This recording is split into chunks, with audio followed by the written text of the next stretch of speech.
Hello everyone, I'm Zia Ahmed and I'm involved in training and development of supply chain management. Few weeks back, I did a session with my teacher and mentor, Mr. Aftab Khan, on supply chain insights. We got very good feedback and then I requested him to spare some time again for a specific topic. He accepted it kindly and today we are again with a special session on inventory management.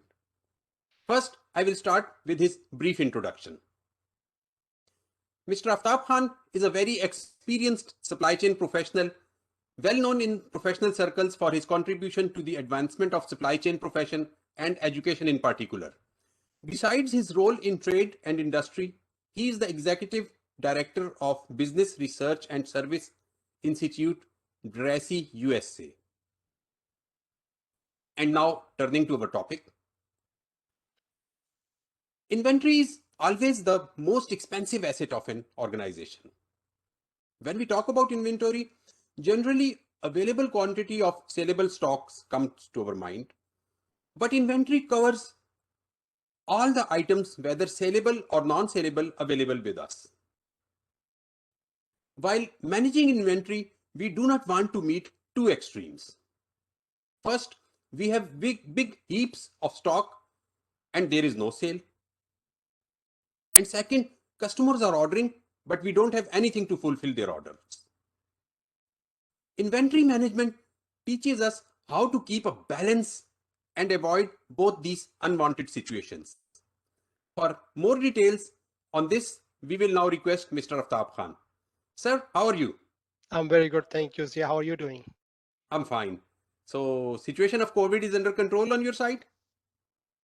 Well, I'm okay, and I hope that everybody else is okay too. So, Yeah. yeah. I hope, sir, everyone is fine. So, sir, my first question is that inventory is one of the most talked about items in supply chain. That's Can right. you help us in understanding what is inventory and what role it plays in supply chain? Okay, inventory is all the materials that you use in business, like the products that you sell, they are inventory. The material that you process, they are inventory. So let's start from the very beginning. Inventory in a company is created by the act of purchasing. You acquire raw materials for manufacturing, that is inventory, raw materials. Then you process that material, becomes work in process on the shop floor, those skids and those rolls lying around and the furniture, uh, garments, all those you see being manufactured. That's the second stage. So work in process, first raw materials, work in process, then it becomes finished goods at a certain point. That is also inventory, and you sell it. So the first step, and there are four types of inventory: raw materials, work in process, finished goods, and what you call MRO, maintenance, repair, and operating supplies. So that's like supporting production. All the tools, equipment, grease, lubricants, gowns, gloves, safety glasses, all those things that we need in order to conduct production. So raw materials, work in process, finished goods, and the sundry items and auxiliary items, work MROs. MROs. So the first step, you exchange your cash with inventory. So that's why we say money is invested in inventory, because you have to pay money to get in. Yes. And as the inventory goes through your manufacturing process, it attracts labor cost, overhead cost, other components, catalyst, and all that. And then by the time it becomes finished good, it has accumulated all the costs, so becomes finished goods inventory. And then when you sell it, then you recover your cash back. So Okay. that's why your inventory is very important, critical from many perspectives, that the flow should be quick enough. So there's little time between cash spent on purchasing raw materials and cash recovered from sale of goods. So that's your cycle time. The shorter the cycle time for inventory, the better your profitability and your uh, operations. Thank you, sir. Okay, sir. Now we proceed further that it is said that inventory can be an asset or a liability. That's Can so you, right. And can sorry, you go help ahead. us in understanding what makes it an asset and what turns it into a liability? That's exactly what you alluded to in the very beginning, Zia. If you have lots of inventory lying around and there's no demand, there's no one to buy, it's a liability. Yeah. Because eventually you will be writing it off or selling it half the price. So that how it becomes liability. However, inventory is an asset on the books, officially speaking. When you buy inventory, you debit your inventory and credit your cash. So that way it is an inventory on the books. However, if it's managed properly, is the right quantity, right quality, right place, right timing, then it is an asset. You sell it and you recover your money and make profit. That's where it is an asset. But if any of those things are wrong, it's in the wrong place, wrong quantity, wrong quality, then it becomes a liability potentially, right? Then, having said that, if you look at the performance indicators for inventory, look at financial ratios. So one of the ratios is called uh, current ratio, right? Yeah. Where you compare your current assets with current liabilities. Yeah. Inventory in that ratio is considered an asset. So you take current assets, including inventory and current liabilities, you measure those. However, there's a more stringent test, which is called quick ratio or the Yeah. litmus test. Yeah. That's where you remove inventory from the assets. What you're saying mainly is that we don't know if this inventory is good. It is convertible to cash. Is how much liquid is the inventory? What's in those boxes? Is it near expiry, damaged, right quality, right quantity, is out of fashion? Who knows? So for that measure, quick ratio, you remove inventory from the equation, and that's why it becomes more critical that you do not trust in the inventory in all at all the times. If you are 100% sure that's saleable, then it's an asset. But if one of those things is wrong, it becomes a liability potentially. Yeah, thank you, sir. I've seen that you have explained it very simply that if inventory is an asset, if it moves, and if If it it does moves, not yeah, move, then it's a liability. absolutely. Yeah. So, sir, now we will move to our next question, which is how do we measure inventory? There are many ways to measure inventory. The two common ways are to measure them in physical units, how many tons of chemicals you have, how many tons of steel you have, how many yards of garment you have or fabric you have to make clothing. Uh, but another measure is financial measure. How many dollars of inventory or Yeah. whatever money unit you're using, currency you're using, of that you have in inventory. The difference is that you cannot add nuts and bolts and oranges and shirts, but you can add dollars and dollars and dollars. So Yes. the bottom line, the Yes. final measure is dollars or monetary units. But Yeah. physically, for operations, you use physical units, right? Yes. There are other ways of measuring inventory too. You can measure inventory in terms of what you can make with it. So let's say you're baking pizza and you have so much flour, so much cheese, and so much toppings, and all those things that go into it. And you can look at that and say, okay, this inventory is enough to make 100 pizzas. Yes. So in terms, you translate that into terms of final product or next stage of product. Also, you can also translate that into periods of coverage. In the same example, if you are a small shop and you're selling pizza, then you sell 20 pizzas a day, you Yes. can say, okay, this 100 pizza that I'll make from this inventory is good for 5 days or 10 days. So coverage period, how long the cover is, how short the cover is, and so there are many ways to represent inventory, but basically physical and financial. Yeah, physical and financial. Mostly I have seen, sir, in retail market, people talk about financial terms. They talk about their sales daily and value of inventory. Thank you, sir. Okay, sir. Now another question is that how inventory is created in supply chain? Well, if you acquire inventory, the first step is purchasing. You procure inventory into your Yes. system. Supply chain is a combination of many individual business entities, right? Yes. So supply chain inventory is considered a collection or combination of different stages through which is going, different entities. So that's why we have also call it multi-echelon inventory. So you Yes. keep an eye on the total inventory in the supply chain, because the shelf life depletion starts when that moment in processing happens, when you seal the can or make the formulation. That's where the shelf life starts ticking. So that stage where the shelf life starts ticking, from there you need to rush it to the market for consumption. The more you delay, the more you're losing the shelf life. So Yes. inventory is created by acquisition, by procurement, by purchasing, and it goes through different stages. Each entity, the seller who sells their product to the next link in the chain of supply chain, for them it is finished good, but the one those buying it for reprocessing, for them it's raw material. So Yes. it keeps changing hands, becoming from raw material to finished good, raw material to finished good, and eventually become the finished good for consumption. Yes. That's the final handoff. So you create inventory by acquiring it, and you deplete it by using it or by selling it. Yeah. Uh, like a cycle in like a cycle, inventory is coming and going, this in a business, regular business cycle. That's what I mentioned, is a cycle view of supply chain. Things Yeah. happen in cyclic fashion. Yes. Okay, sir. Now we will move that. Given the critical importance of inventory, what should companies do in order to maximize the benefits and minimize the risks associated with inventory? So first you have to understand what are the risks associated with inventory.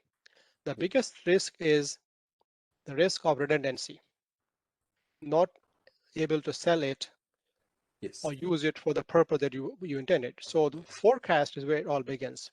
Yeah. The more accurate your forecast is, the better off you are with inventory management, Yes. right? Therefore, so much emphasis on forecast accuracy. Now we know as a fact that forecasts cannot be 100% accurate because it Yes. hasn't happened yet. It's Yeah. still in the future. Yeah. But it's an ongoing effort to manage forecast, make it better, improve it over time, and Yes. share it uh, across the entities so that there's first-hand information. There's one set of number that everybody is following, and it's not there's no bullwhip effect that the information distorted across when it changes hands. So we have that on the wall, and we know this is what's needed, so everybody is making the same assumptions and doing the same work. So forecast accuracy is a first factor that we should look at when you talk about inventory. Then secondly is processing, right? Process. Okay. There's a concept called delayed differentiation or postponement. Okay.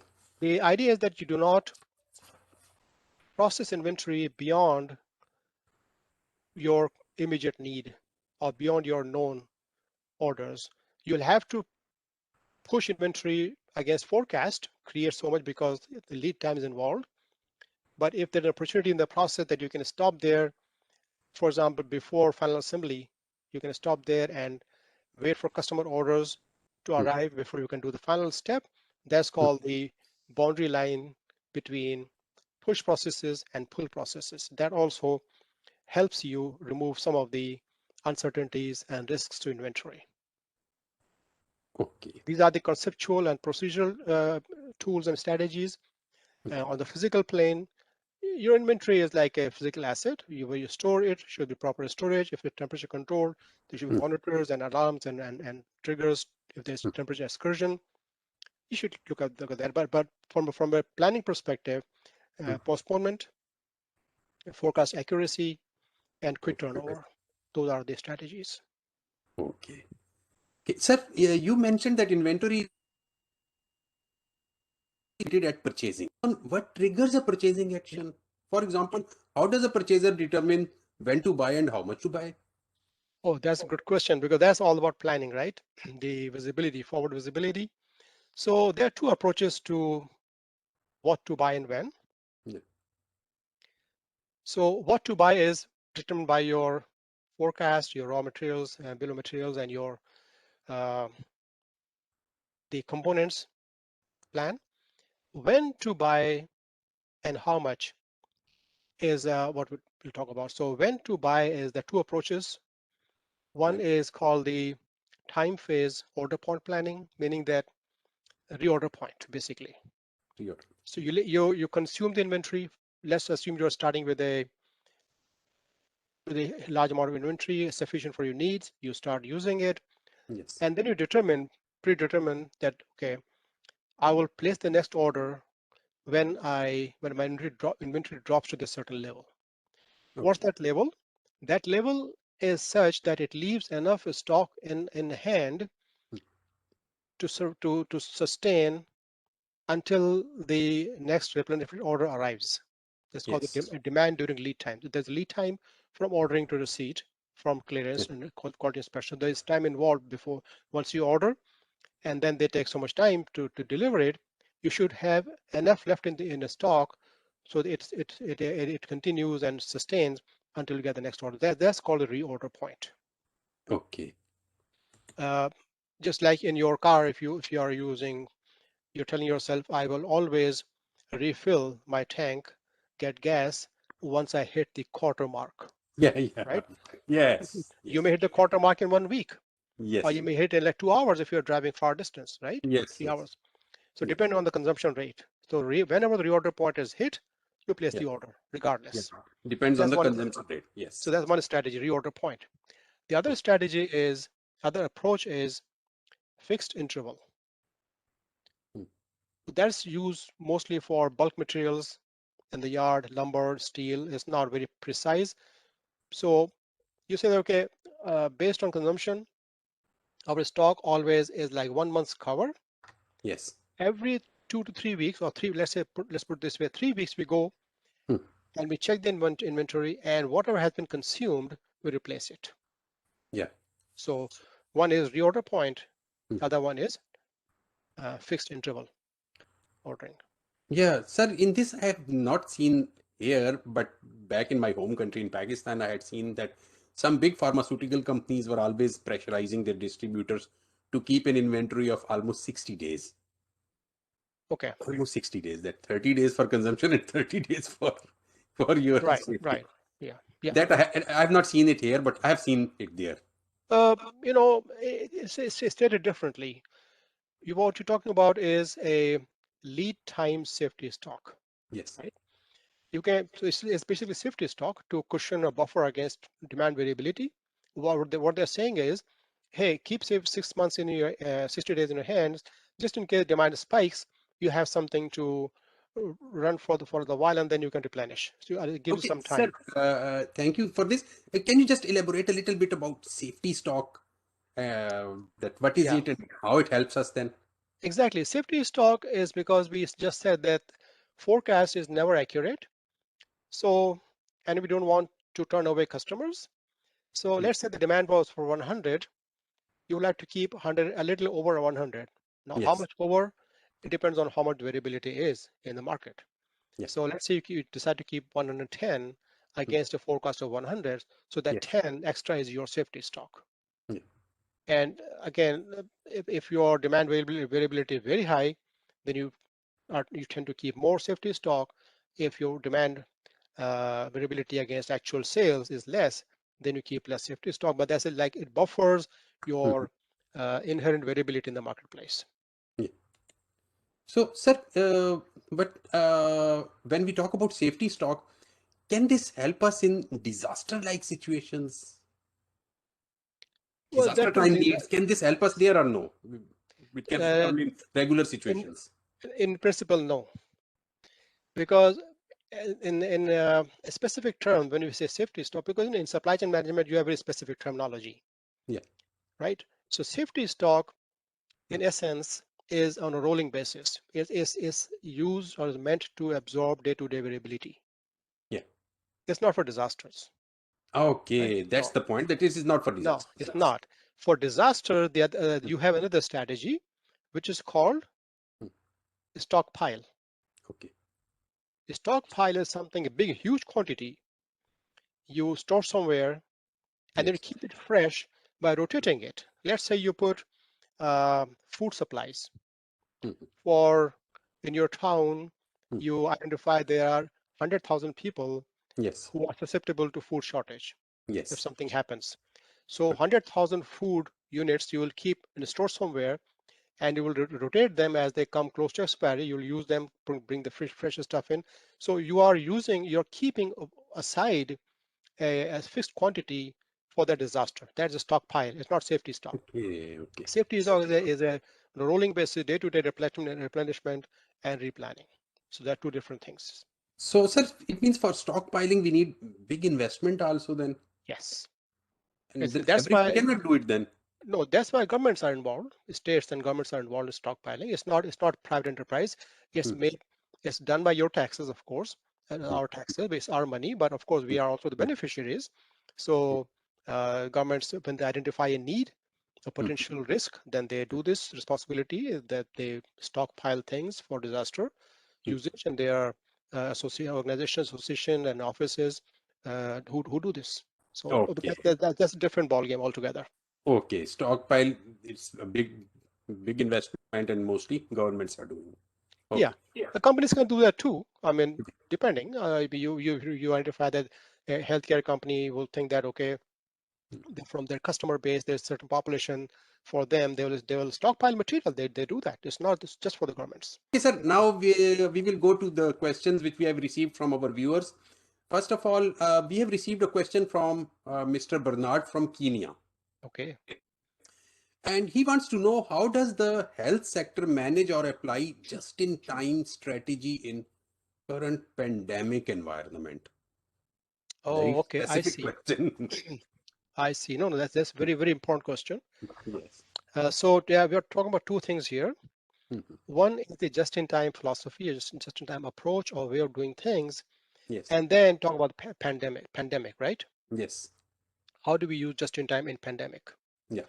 So I will approach that question in a different way. I would say, okay, Hmm. just in time does not happen in one day, first of all. Yes. Just in time is not a response to a pandemic. Yes. Yes. Just A in time company is not. cannot say, okay, tomorrow will be just in time because there is a pandemic. Yes. No. Yes. Yes. Just in time is a philosophy, is a long-term, long-haul solution, is a Yes. way of life, way of thinking, and it has prerequisites. Yes. You need to be quality compliant.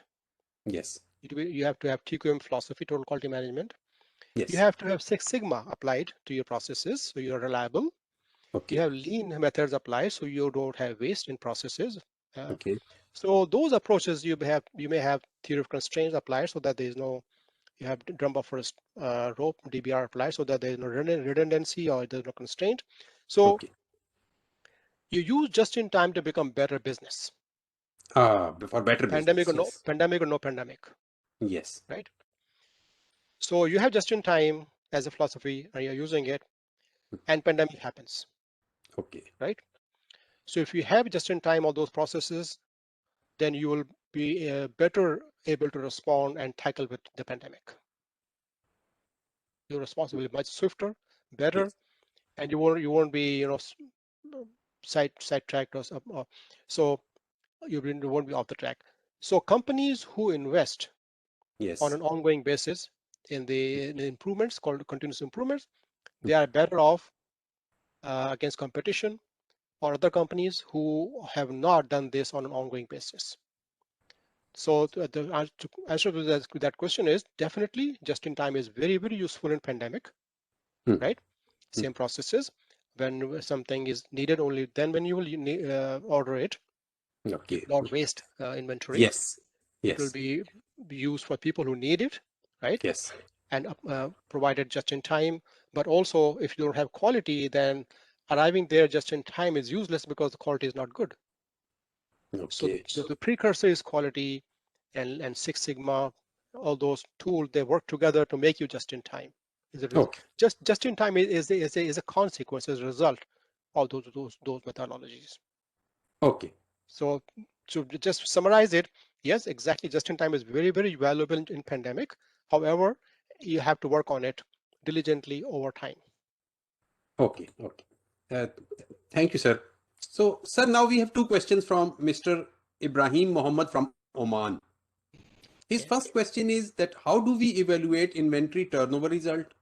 Or in other words, what is a healthy inventory turnover result? Okay, great question. How do you evaluate? It's a simple ratio between the cost of goods sold over a period of time, let's say 1 year, and Okay. what has been the average inventory holding during that period. Okay. So there's a calculation. You look at the cost of goods sold, and you get that Okay. from the accounts department. What's the cost of goods sold for last year, for example, as a Okay. number, and then you look at inventory points. Let's say you pick month-ending inventory, Okay. month in Month end. January, month in February, month in March, 12 month endings, add them up, divide by 12, you get average inventory. So you Okay. divide the cost of goods sold by inventory, and you get number of turns. For example, your cost of goods sold was 1 million Yes. units, real or rupees or Whatever currency. Yes. dirham or euro, Hmm. 1 million, and you were carrying at the average inventory of 250,000. Okay. So 1 million divided by 250,000 is 4 turns of inventory. So you rotated your inventory 4 times in a year. Hmm. That's how you get the inventory turns. Now to say that what is a good number of inventory turns, Hmm. that actually depends on the inventory, sorry, on the industry, Yes. because it has to do with cycle time. Cycle time. Okay. Some processes have long cycle times, right? Yes. Yes. Some processes have short cycle time in manufacturing. Yes. So those industries that have long cycle time by nature of the business, by nature of the processing, the technology, they may have 6 turns per year, 5, 4, 6, depending. And others like fast-moving consumer goods, like toothpaste, like bread, like shampoo. They sell very fast, and Yes. their cycle time is very very quick. You're making a night shift. You are making for sale next afternoon, 24-hour Yes. cycle time, right? Very Yes. quick inventory, very razor thin margins, and high volume turnover. So those, they may have 13, 14, 16, 18 turns per year. Yes. So if you're comparing, benchmarking your inventory turns, look at similar industries. Yes. It'll be unfair to compare fast-moving consumer goods turns with a Hmm. pharmaceutical or shipbuilding or things like that. Yes. So peer group industry, benchmark Yes. there and see where you stand, bigger, better or lower. So that's how we compare. Okay, sir. Thank you very much, sir. Okay, sir. Mr. Ibrahim Mohammad's second question is that what are the acceptable discrepancies when conducting an yearly stock count? Oh, stock count, I see. Yeah, that's a very good question, because when we talk about inventory accuracy is so critical in planning. Imagine you are in customer service, you receive an order to Yes. ship 100 units of product. You Yes. look at your computer screen or your handbook, and you say, okay, we got 100. Mhm. You accept the order, Okay. only to find that you only had 90. Yes. 10 were missing. Something happened. Mhm. Either we had short shipments, or some damage happened, or but you did the record did not match physical entity, physical quantity. Yes. That's not good, because you can't plan, you Yes. cannot commit. So inventory accuracy is very important, and that's where the gentleman is coming from, Mr. Ibrahim. Thanks for the Yeah. question. Now, annual stock taking is a more of an audit and financial thing, right? Okay. Mhm. Because auditors, they come to your plant and they want to verify your assets for the purpose of reporting. Yes. It's not intended for operational purposes, Yes. because if there is a discrepancy in the inventory book, on the book and in the physical inventory, you can't wait for 1 year to find out. Yeah. Yeah. You'll find out next Monday, Monday morning, and Yes. that'll be so. So that's why at the time of audit, annual audit, you hope that there's no discrepancy, because you will get Yes. a mark for Yes. that, negative mark. So Mhm. that's why companies have a huge exercise before the audit. Check this, Mhm. check that, fix that, and all that. It's a lot of effort, which is not really value added. You're not improving the process. That's why Mhm. what we do, actually, we recommend when companies do, is called cycle counting. Cycle count. So cycle counting, as opposed to annual stock taking, cycle counting is an ongoing activity. Okay. You identify critical items, less critical items, the normal items, and you keep counting them on a cyclical basis every week, every month, and Okay. you find a discrepancy, You fix it right then and there. You get an approval, something missing, you get authorization, and balance, match the book and the inventory, and you go on. So when you plan, you are looking at the right number. Now, Okay. having said that, the next part of Abraham's question was, what is a good accuracy number, right? Yes. So you classify your inventory in most critical items.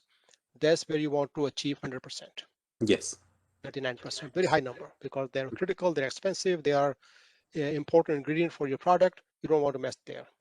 Yes. Then the second category, B category, you may want to live in 95, 96%, depending on your business. And Yes. then the C category, you may want to live with 92, 93%. So the accuracy level depends on the criticality of the material. But the thing is that you have to keep counting them on a cyclical basis. Do not wait for 1 year. So if you allow, can I add one observation here? Absolutely. Yeah, sir, what I have observed that companies develop this type of things by trial and error method. Everyone has his own set set of thinking processes. They have their own different type of experiences. They develop it. So we cannot enforce one single rule that okay, 3% is fine or 5% is fine, whatever. But it depends if some people are dealing in high value precious metals, then I think the stock There's count. no way. Yeah, No way. exactly. 3% in Yeah. steel will be different from 3% in gold Yeah. manufacturing. Yeah. Definitely. You're so right. Yes. Yeah, very, very, very right. Yeah. So, sir, thank you very much for this informative and knowledgeful session. And thank you very much that you spared so much time for us. And I request that if I receive some questions from my viewers, I will request you again to please Anytime. spare It's some a time and pleasure. Yeah, please answer the questions. it's a pleasure to be with you Yes. anytime and every time. And I look forward to more questions and to be with you again. Yes. Yeah, you mentioned that I was your mentor teacher. Actually, you are my teacher. No, I no. learned so much. Just now, you brought a very good point to the discussion. Hmm, It's amazing. You're an author. You are amazing. hmm, You have great knowledge. So hmm. thank you for that. Okay, sir. Thank you very much, sir.